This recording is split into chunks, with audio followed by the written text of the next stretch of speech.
سورۃ التوبہ آیت نمبر 70۔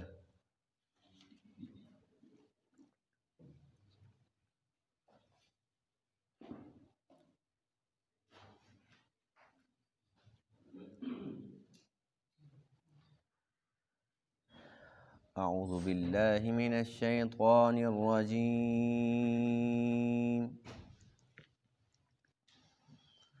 بسم اللہ الرحمن الرحیم۔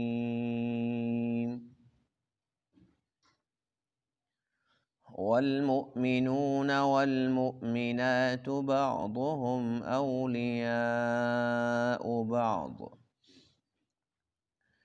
يأمرون بالمعروف وينهون عن المنكر ويقيمون الصلاة ويؤتون الزكاة ويطيعون الله ورسوله أولئك سيرحمهم الله إن الله عزيز حكيم۔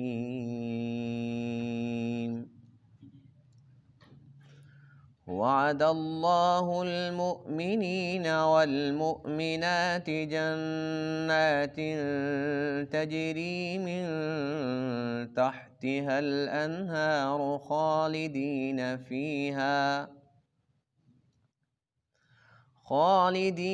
فيها ومساكن طيبة في جنات عدن ورضوان من الله أكبر ذلك هو الفوز العظيم۔ صدق اللہ العظیم۔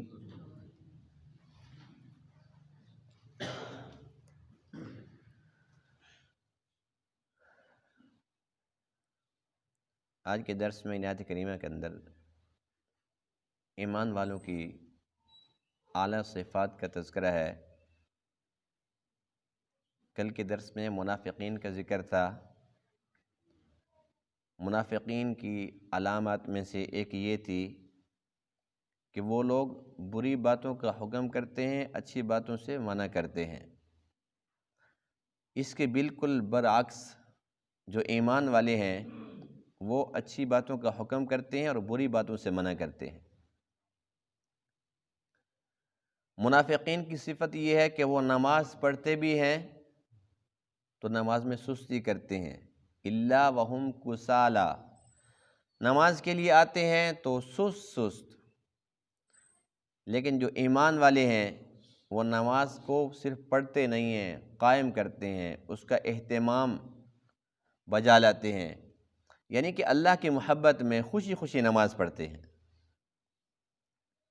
منافقین کی نشانی یہ تھی وَيَقْبِضُونَ أَيْدِيَهُمْ، بڑے بخیل ہیں، اپنے ہاتھوں کو روکے رکھتے ہیں۔ لیکن جو ایمان والے ہیں وَيُؤْتُونَ الزَّكَاةَ، تو زکوٰۃ ادا کرتے ہیں، اللہ کے راہ میں خرچ کرتے ہیں۔ وہ لوگ اللہ اور اللہ کے رسول اور اللہ کی آیات کا مذاق اڑاتے ہیں، جبکہ ایمان والے اللہ اور اس کے رسول کی کامل اطاعت کرتے ہیں۔ تو فرق ہے یا نہیں ہے؟ یعنی کہ جو تمام کی تمام برائیاں ہیں ان کا مجموعہ منافق لوگ ہیں، اور تمام کی تمام خوبیاں، تمام کی تمام اچھائیاں، ان کا مجموعہ وہ ایمان والے ہیں۔ جو لوگ منافق ہیں اللہ نے ان کے ساتھ بھی وعدے کی، جو مومن ہیں اللہ نے ان کے ساتھ بھی وعدے کی۔ جب وہ برے تھے جو ان کے ساتھ وعدے ہیں وہ بھی ایسے ہیں، لعنہم اللہ، اللہ نے ان پہ لعنت فرمائی ہے۔ لعنت کسے کہتے ہیں؟ اللہ کی رحمت سے دوری کو۔ اللہ فرماتے ہیں کہ اس کے برعکس چونکہ ایمان والے اچھے ہیں، مجھے پسند ہیں، تو ان پر لعنت نہیں، ان پر رحمت ہوتی ہے۔ اور فرمایا کہ اللہ نے ان کے ساتھ بھی وعدہ کیا، ایمان والوں کے ساتھ بھی وعدہ کیا، ان کے ساتھ وعدہ کیا تھا جہنم کی آگ کا، اور اس کے بالمقابل جو ایمان والے ہیں ان کے ساتھ جنت کا، جنت کی دائمی نعمتوں کا، اور سب سے بڑی نعمت اللہ کی رضا۔ تو یہ دیکھیے اللہ تعالیٰ نے یہ دونوں کردار اکٹھے بیان فرمائے، پہلے برائی پھر اچائی، پہلے منافق اس کے بعد پھر مومن، ان کے لیے وعیدیں ان کے لیے وعدے، اور پھر اس کے بعد اللہ نے فیصلہ سنا دیا کہ جو ایمان والے ہیں، جن کے اندر یہ تمام کے تمام خوبیاں پائی جائیں گی، جن کے ساتھ میں نے بھلائی کے وعدے کر رکھے ہیں، یہ بہت بڑی کامیابی ہے۔ یعنی کہ کامیابی کا معیار، اس کا پیمانہ اللہ نے کھول کر ہمارے سامنے رکھ دیا، تاکہ ایمان والوں کو پتہ چل سکے کہ ایک وہ کامیابی ہے جسے ہم سمجھتے ہیں، لیکن حقیقت میں وہ کامیابی ہے جو اللہ کے ہاں بھی کامیابی ہے، اور وہ کامیابی آخرت کی کامیابی ہے، جس کا تعلق دنیا اور دنیا کی چیزوں سے نہیں ہے، بلکہ ایمان، تقوی، اعمال صالحہ والی زندگی سے ہے۔ اللہ تعالی ہم سب کو اس کی توفیق عطا فرمائے۔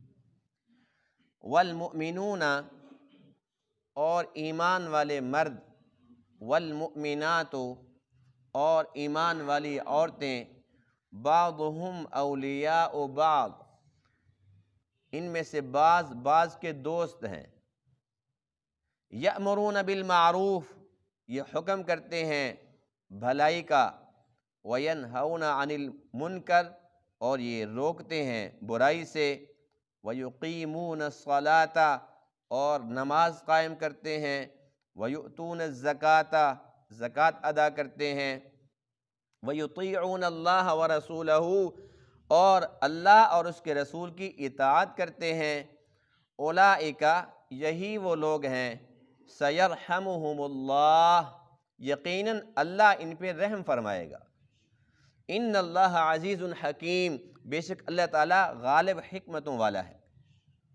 وعد اللہ المؤمنین والمؤمنات، اللہ تعالیٰ نے وعدہ فرمایا ہے ایمان والے مردوں سے اور ایمان والی عورتوں سے، جنات، باغات کا، تجری من تحتها الانہار، جس کے نیچے نہریں جاری ہوں گی، خالدین فیہا، اس میں ہمیشہ ہمیشہ رہیں گے، ومساکن طیبۃ، اور پاکیزہ رہائش گاہیں، فی جنات عدن، رہائشی باغات میں، ورضوان من اللہ، اور اللہ کی طرف سے جو رضامندی ہے، اللہ کی رضا ہے اکبر، وہ تو سب سے بڑی ہے، ذالک هو الفوز العظیم، یہ ہے بہت بڑی کامیابی۔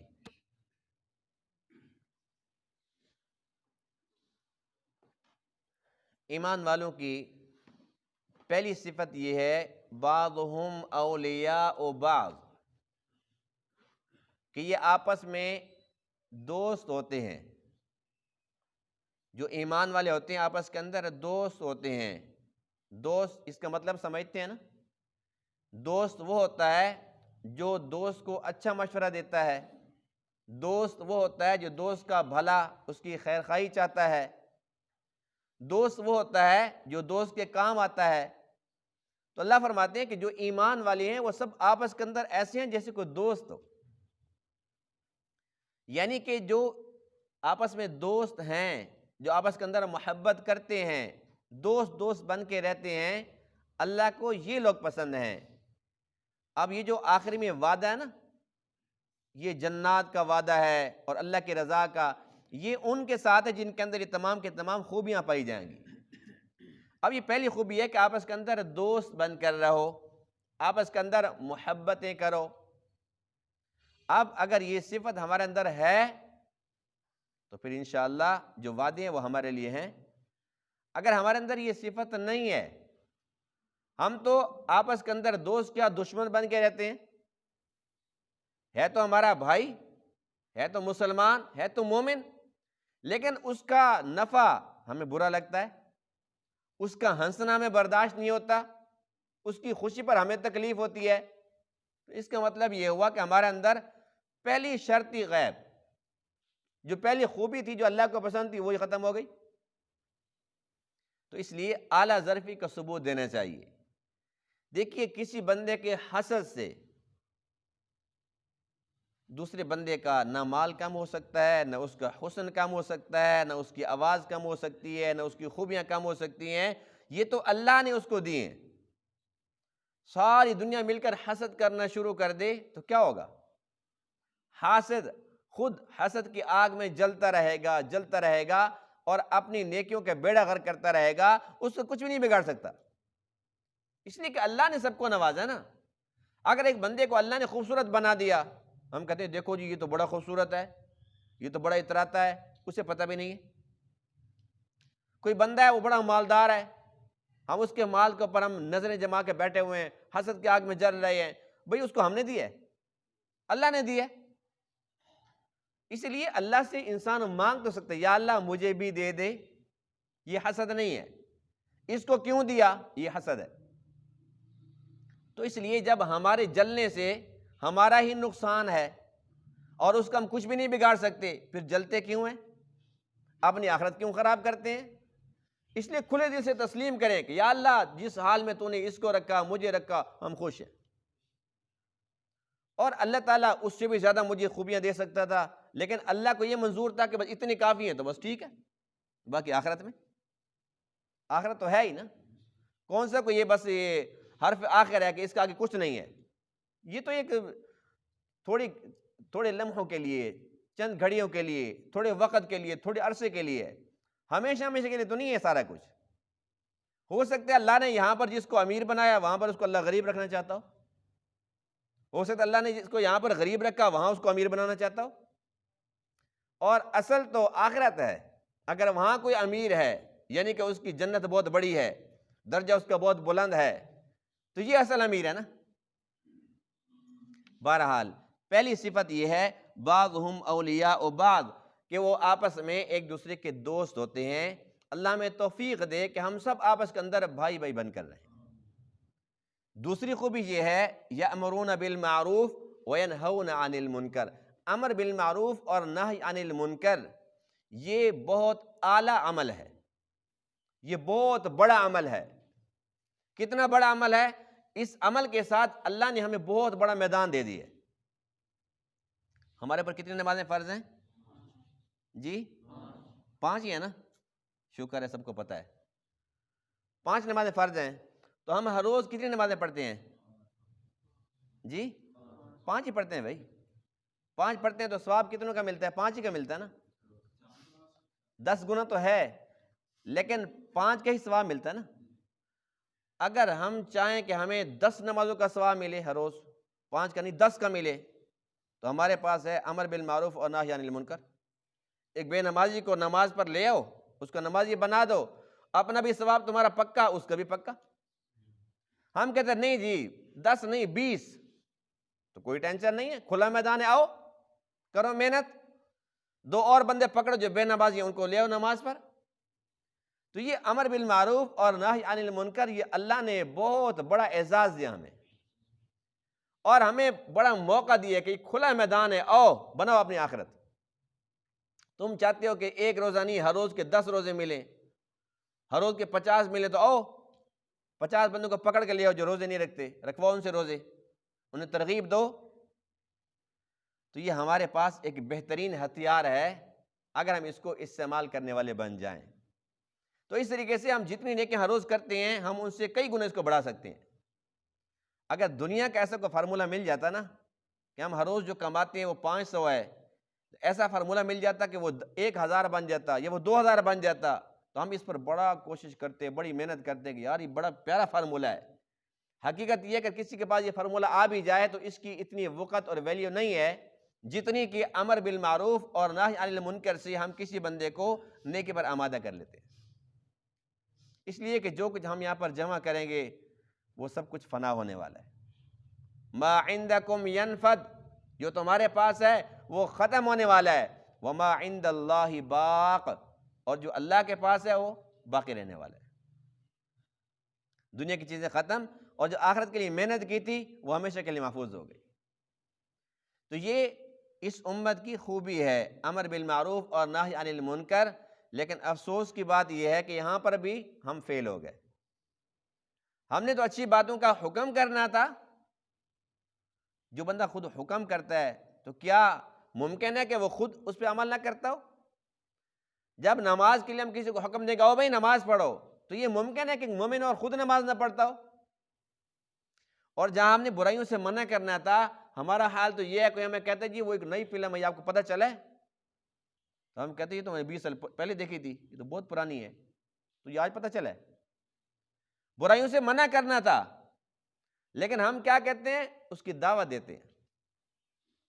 کسی گناہ کی محفل میں جا رہے ہیں تو ہم چاہتے ہیں اکیلے نہیں جاتے، فلم دیکھنے جانا ہے اکٹھے دیکھیں گے، فلاں گناہ پہ جانا ہے اور اکٹھے چلیں گے، اور گناہ کے کام کے لیے ہم سب اکٹھے ہو جاتے ہیں۔ پھر اس کے بعد ہم کہتے ہیں جی بس زبردست کمپنی رہی، ہم وہاں پر اکٹھے گئے، اتنا کھایا پیا، یہ کیا وہ کیا، لیکن وہاں پر کوئی نماز پڑھی؟ نماز کہاں پڑھی؟ نماز کا کہاں ہوش تھا؟ انجوائے کرنے کے لیے گیا تھا نہیں، نماز اس میں رکاوٹ ہے، یہ کہاں سے آگے بیچ میں؟ تو گناہ کے کام کے لیے ہم خود پیسہ بھی لگاتے ہیں، اپنے دوستوں کو اکٹھا بھی کرتے ہیں، اور اس کام کے لیے سارے کے سارے پیسہ بھی دیتے ہیں، اکٹھے ہو بھی جاتے ہیں۔ اگر یہ کہتا ہو جی مسجد کے اندر دین کی بات ہو رہی ہے، ہم کہتے ہیں جی پھر آ جاؤں گا نماز کے ٹائم، ابھی تو کافی مصروف ہوں۔ گناہ کی دعوت دینی ہو، ابھی چلتے ہیں، بھیا مصروف ہو کوئی بات نہیں، چھوٹا بھائی بیٹھا نہیں دکان پر، میں تو فارغ ہی بیٹھا ہوں ایسے یہاں پر۔ گناہ کے کام کے لیے ہم آمادہ ہیں۔ اب اگر کوئی کہیں پر ایک عالم آتا ہے نا بیان کرنے کے لیے، بہت بڑا عالم ہوتا ہے، بہت دور سے سفر کر کے آتا ہے، اور وہاں کے جو ہوتے ہیں انتظامیہ اس کے لیے بہت کچھ اشتہار اور کیا کچھ بیچارے کوشش کرتے ہیں، تو وہاں پر کتنے بندے جاتے ہیں؟ بلاتے ہیں 1000 بندے کو، 500 بندہ جاتا ہے، 200 بندہ جاتا ہے۔ اگر کہیں پر کوئی میوزک کا پروگرام ہو، کوئی کنجر آیا ہوا ہو، اب وہ بلاتے 50 کو ہیں، دوسرے ناراض، یار مجھے نہیں بلایا۔ اچھا کئی ایسے بولتے ہیں یار کوئی تو میرے ساتھ آ جائے، مجھے تو دعوت ملی ہے نا، تو میرے ساتھ آ جائے، کوئی بات نہیں ہے۔ یعنی کہ وہ 100 بندے کا اہتمام کرتے ہیں تو وہاں پر 5000 بندے پہنچے کھڑے ہوتے ہیں ہم مومن؟ یعنی کہ ہمیں کرنے کا کیا حکم دیا اور کر کیا رہے ہیں؟ بہرحال یہ لمحہ فکری ہے، یہ افسوس کا مقام ہے کہ جس امت کی یہ خوبی تھی کہ اس نے امر بالمعروف اور نہی عن المنکر کا فریضہ سر انجام دینا ہے، وہ بجائے اس کے کہ اچھی باتوں کا حکم کرتے، خود نہیں کرتے۔ بری باتوں سے منع کرنا تھا، بری باتیں خود بھی کرتے ہیں، دوسروں کو بھی کراتے ہیں۔ گویا کہ منافقوں والی علامات ہمارے اندر پائی جا رہی۔ جب علامات یہ ہوں گی تو پھر وعدہ بھی یہ نہیں ہوگا، وعدہ بھی انہی والا ہوگا۔ وَيُقِيمُونَ الصَّلَاةَ، ایمان والوں کی صفت یہ کہ وہ نماز قائم کرتے ہیں۔ قرآن کے اندر جہاں کہیں نماز کا اللہ نے حکم دیا اقیموا الصلاۃ، نماز قائم کرو، اور قائم کرنے کے اندر لکھا ہے کہ اس کا اہتمام ہونا چاہیے، اس کا اہتمام ہونا چاہیے۔ جب اللہ کا بلاوا ہے تو پتہ چلے کہ میں اللہ کے دربار میں جا رہا ہوں، اور اس کا باقاعدہ اہتمام انسان کرے۔ پھر جب نماز پڑھے تو اللہ کی محبت میں نماز پڑھے، اور نماز پڑھے تو اس کو نماز کی حلاوت، اس کا لطف بھی اس کو محسوس ہو۔ یا پھر ہم پیچھے رہ گئے، نماز ہم پہلی بات تو یہ کہ تقریباً 95% نماز پڑھتے نہیں ہیں۔ جو 5% پڑھتے ہیں ان میں سے کتنوں کی تو نماز ہی ٹھیک نہیں ہے۔ پھر جو پڑھتے ہیں تو وہ صرف پڑھتے ہیں، وہ اہتمام شتمام کچھ نہیں ہے، نہ خشوع نہ خضوع نہ کوئی اہتمام، کچھ بھی نہیں ہے۔ تو یہ نماز قائم کرنا نہیں ہے، یہ فرض کو سر سے اتارنا ہے۔ ایسے ہے کہ نہیں ہے؟ اور ہم نماز پڑھتے ہیں، سر سے اس کو اتارتے ہیں، اور پھر بھی مطمئن ہے۔ شیطان ہمیں کہتے ہیں جی پڑھی تو ہے، فلاں نے تو پڑھی بھی نہیں ہے۔ تو نماز کو ہم نے قائم کرنا ہے، اس کا اہتمام کرنا ہے۔ وَيُؤْتُونَ الزَّكَاةَ، اور زکوٰۃ کو ادا کرتے ہیں۔ یہ ایمان والوں کی صفت ہے۔ اگر ہم ادا کر رہے ہیں تو الحمدللہ، نہیں کر رہے تو پھر لمحہ فکری ہے، افسوس کا مقام ہے۔ اور جہاں پر اللہ نے نماز کا حکم دیا، ساتھ ہی زکوٰۃ کا دیا، اس سے یہ درس ملتا ہے، یہ سبق ملتا ہے، اللہ نے ہمیں اہمیت بتلائی ہے کہ حقوق اللہ کے ساتھ حقوق العباد بھی ہیں۔ صرف اللہ کا حق نہیں، اللہ کے بندوں کا بھی حق ہے۔ جو بندہ حقوق اللہ بھی ادا کرتا ہے، حقوق العباد بھی ادا کرتا ہے، یہ بندہ کامل ایمان والا ہے۔ جو بندہ نمازوں پہ تو زور ہے لیکن لین دین کے اندر بڑے کمزور ہے، وہ کہتے ہیں مل جائے اور ہڑپ کر جاؤں، تو بے شک نمازیں پڑھے، لمبی لمبی تسبیحات اور نفلی روزے، جو کچھ بھی کرتا رہے، اللہ کو اس کی عبادت کی کچھ پرواہ نہیں ہے۔ حقوق العباد کا مقدمہ وہ بڑا بھاری مقدمہ ہے، بڑا سخت مقدمہ ہے۔ جو بندہ حقوق العباد کے اندر غافل رہا تو اس کی عبادت اس کو جنت کے اندر نہیں پہنچا سکے گی۔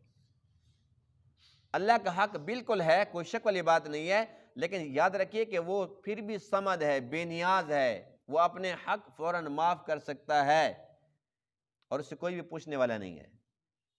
لیکن بندے بڑے کمزور ہیں، اگر آج ہمیں پتہ چل جائے نا کہ وہ ہمارے دادا کو کسی نے دینا تھا اور بندہ دریافت ہو جائے، ہمیں تو نہیں پتہ تھا لیکن ہمیں پتہ چل گیا جی فلاں بندہ ہے، وہ کہتا ہے جی اس کے دادا کا میں نے دینا تھا، ہم فوراً پہنچ جائیں گے، وہ جی میں اس کا پوتا ہوں۔ ایسی بات کہ نہیں ہے؟ تو جب ہم اتنے کمزور ہیں، ہمیں سے کون ہے جو کہتے چلو جی چھوڑو کوئی بات نہیں ہے؟ جب اسے پتہ چلے گا قیامت کے دن کہ بھائی اس کی نمازیں مجھے مل سکتی ہیں، اس کے روزے مجھے مل سکتے ہیں، اس کی عبادات میرے کھاتے میں آ سکتی ہے، یا یہ کہ اس کے پلے کچھ بھی نہیں ہے، نمازی بھی نہیں پڑھتا تھا، تو میری برائیاں اس کے کھاتے میں جا سکتی ہیں، تو کون ہے جو پیچھے ہٹے گا؟ اس لیے حقوق العباد کا معاملہ بڑا سخت ہے۔ بہرحال اللہ فرماتے ہیں کہ جو ایمان والے ہیں نماز بھی قائم کرتے ہیں اور زکوٰۃ بھی ادا کرتے ہیں، وَيُطِيعُونَ اللَّهَ وَرَسُولَهُ، اور اللہ اور اس کے رسول کی اطاعت بھی کرتے ہیں۔ اور اس کے اندر پورا کا پورا دین آ گیا ہے۔ اللہ کی اطاعت، اس کے رسول کی اطاعت، یعنی کہ اللہ کا حکم اور نبی کا طریقہ، یہ پورا کا پورا دین یہی تو ہے۔ جن کے اندر یہ صفات پائی جائیں گی، اولئک سیرحمہم اللہ، اللہ ان پہ یقیناً رحم فرمائے گا۔ پھر اللہ نے ان کے ساتھ وعدہ بھی تو فرمایا ہے، جنات تجری من تحت الانہار، ایک تو جنت ملے گی، اور جنت میں اتنا مزہ نہیں ہے جتنا خالدین فیہا میں ہے۔ جنت تو مل جائے، دنیا کے اندر بھی مل سکتی ہے، لیکن خالدین فیہا یہ ایک سب سے بڑی خوشی کی بات ہے کہ اس میں انسان ہمیشہ رہے گا۔ یہاں پر دنیا کے اندر کتنے لوگ ایسے ہیں جنہوں نے دنیا کو جنت بنایا ہوا ہے، جو چاہتے ہیں انہیں ملتا ہے، کھانے کو، پینے کو، پہننے کو، جہاں چاہتے ہیں جہازوں میں گھومتے ہیں، یعنی کہ ان کے لیے دنیا جنت ہے۔ لیکن جو موت کی تلوار لٹک رہی ہے نا، یہ سارا مزہ خراب کر دیتی ہے۔ سب کچھ ہے لیکن اگر ابھی مر گیا پھر کیا بنے گا؟ تو جنت میں ہم چلے جائیں گے، جو جنت کے اندر اصل مزہ ہے وہ ہے خالدین فیہا، جب ہم پکے پکے رہیں گے۔ ایک تو ہم پکے پکے رہیں گے، دوسرا یہ کہ جو وہاں پر نعمتیں ہیں وہ پکی پکی ہیں۔ یہاں پر جتنا بھی ہو لیکن بالآخر ختم ہونا ہے۔ کسی کے پاس ہزاروں ہیں یا لاکھوں ہیں یا کروڑوں ہیں یا اربوں خربوں ہیں، جتنے بھی ہیں بالآخر فنا ہے۔ انسان خرچ کرتا رہے گا تو ختم ہو جائے گا ایک نہ ایک دن۔ لیکن جنت کے اندر یہ ہے کہ انسان جو کچھ بھی چاہے، کھائے، پیے، پہنے، وہ ختم نہیں ہوتا۔ ختم تو دور کی بات، کم بھی نہیں ہوتا۔ یہی وجہ ہے کہ اللہ تعالیٰ نے جنت میں جو ایک سلسلہ دیا وہ نہروں کا دیا، تجری من تحت الانہار، نہریں جاری ہوگی، یعنی کہ دودھ چاہیے تو دودھ کی نہر ہے، شراباً طہورا وہ چاہیے نہر ہے، شہد چاہیے تو نہر ہے۔ وجہ کیا ہے؟ وجہ یہ ہے کہ انسانی فطرت ہے نا کہ انسان ڈرتا، اگر اس کو ایک ڈرم دے دیتے، ایک ٹینکی دے دیتے دودھ کی بھر کے، تو انسان کہتا ہے جی جب اس کو پیوں گا آخر ختم ہو جانی ہے۔ نہر کے اوپر انسان کا دل آ کے مطمئن ہوتا ہے پھر نہر چل رہی ہے تو کوئی مسئلہ ہی نہیں ہے۔ پھر اللہ نے اپنے بندے کو تسلی دینے کے لیے وہاں پر یہ نظام بنا دیا ہے کہ جو حدیث پاک میں ہے کہ ایک جنتی وہ ایک پھل کو توڑے گا، انار توڑ دیا اس نے، بھائی آج میں انار کھاتا ہوں، بہت بڑا انار ہوگا، اس کو توڑ لیا، اس کو کھا لیا۔ اب ذرا سے پتہ کہ میں نے مرنا تو ہے نہیں، اب تو میں نے ہمیشہ ہمیشہ جنت میں رہنا ہے۔ اب اس کے دماغ میں یہ بات آ سکتی تھی کہ آج یہ انار تو ختم، آخر میں نے جو ہمیشہ رہنا ہے، ایک نہ ایک دن تو سارے انار ختم ہو جائیں گے۔ اللہ نے اس کی تسلی کے لیے ایسا نظام بنایا کہ جب انار توڑتا ہے وہاں پر اور لگ جاتا ہے، یہ وہاں سے کیلا کھاتا ہے اور لگ جاتا ہے، یہاں تک کہ ایک پرندہ جا رہا ہے اور یہ کہتا ہے جی بس یہ اگر میرے پاس آتا نا، اس کو بھون کے کھاتا تو بڑا مزہ آتا۔ پھر اللہ تعالیٰ اس کی چاہت کے مطابق وہ پرندہ بھیجتا ہے، بھنا ہوا اس کے پاس آتا ہے، پھر یہ کھا کے اس کی ہڈیاں رکھتا ہے، پھر وہ دوبارہ اڑتی ہیں، پھر پرندہ بن جاتا ہے۔ اللہ نے اس کو حوصلہ دیا کہ گھبرا نہیں، یہ پرندہ بھی ختم نہیں ہوا، اس کو تو پھر کھا سکتا ہے۔ اور پھر اللہ کی جو رضامندی ہے، ورضوان من اللہ، اللہ کی طرف سے جو رضا کا پروانہ ملے گا، یہ تو بہت بڑی بات ہے۔ حدیث پاک میں ہے اللہ تعالیٰ پوچھے گا اے جنتیو بتاؤ کیا چاہتے ہو؟ جنتی کہیں گے اور کیا مانگے؟ جو چاہتے ہیں کھاتے ہیں، پیتے ہیں، پہنتے ہیں، جہاں چاہتے ہیں گھوڑوں پہ جا رہے ہیں، اڑ رہے ہیں، اور کیا مانگے؟ اللہ فرمائیں گے کہ آج سنو تمہیں اپنی رضا دیتا ہوں۔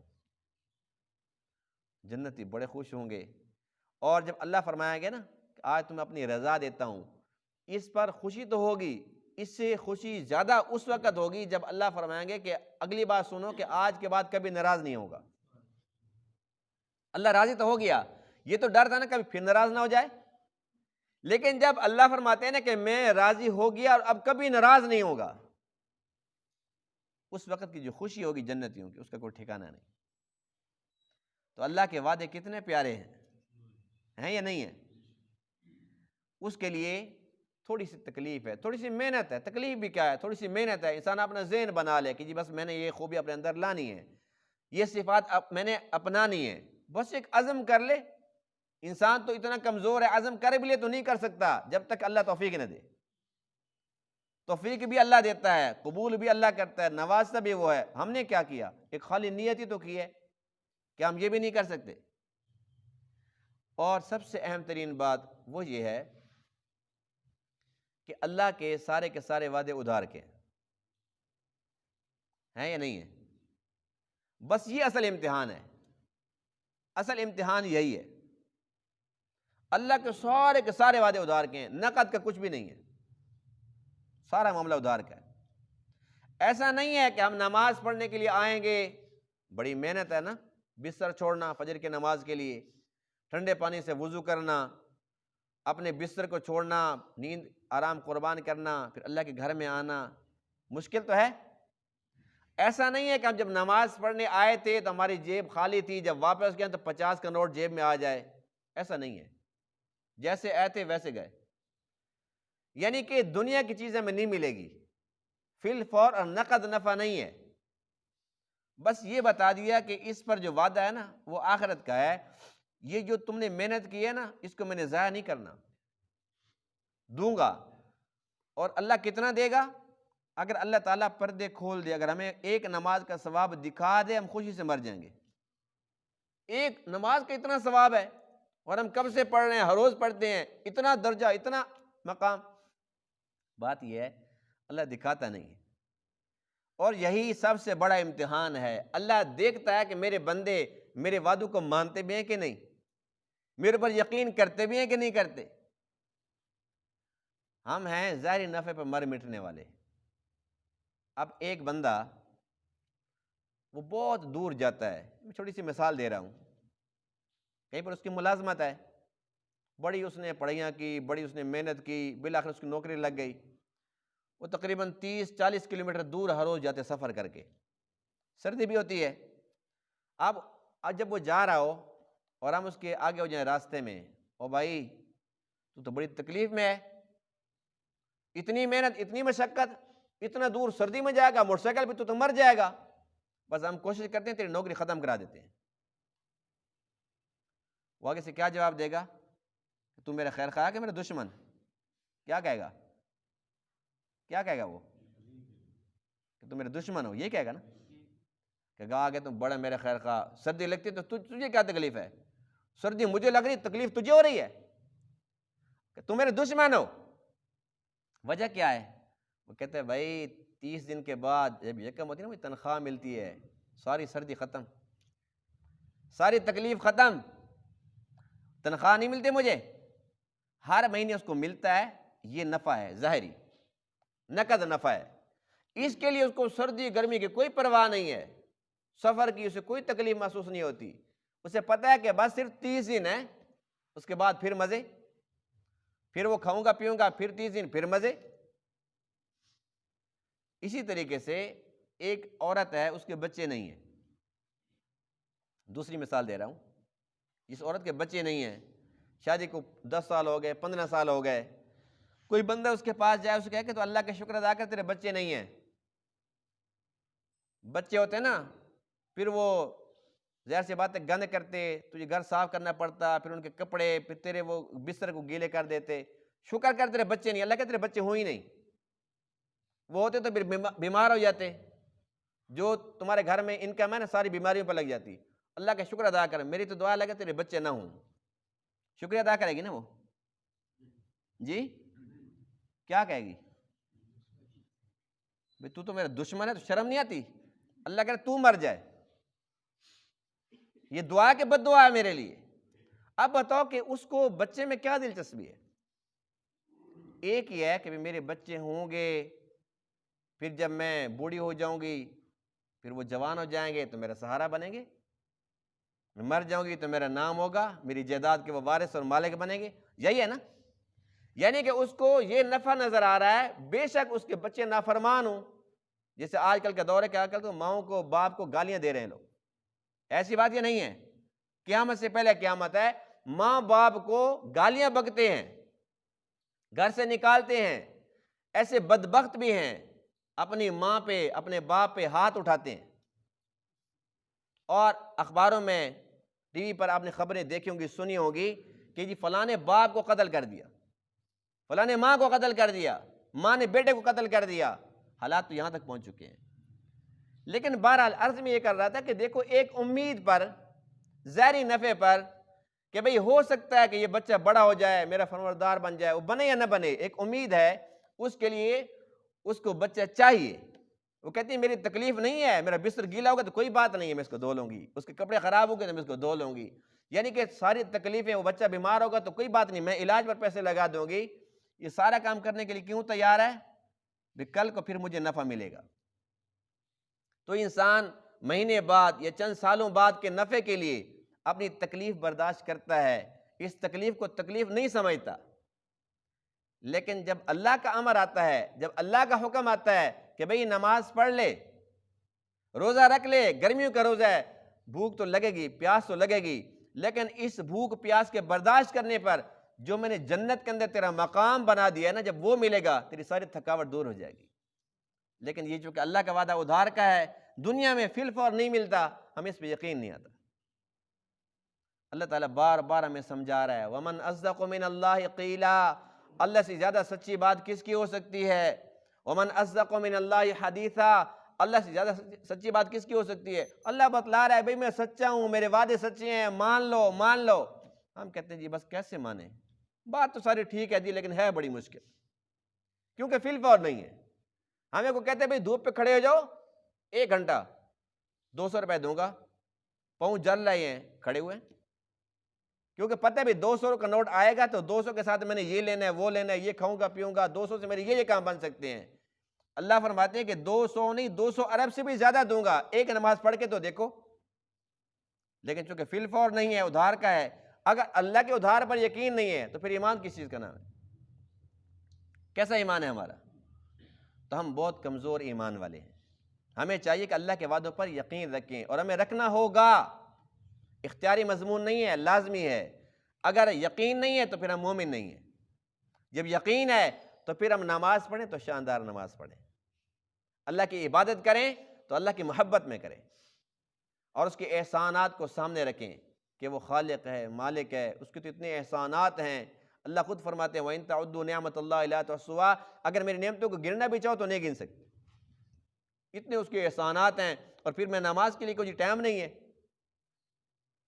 تو اس لیے ہمیں چاہیے کہ جو جو صفات آج کے درس کے اندر ہم نے پڑھی ہیں ایمان والوں کی، اپنے اندر لانے کی کوشش کریں.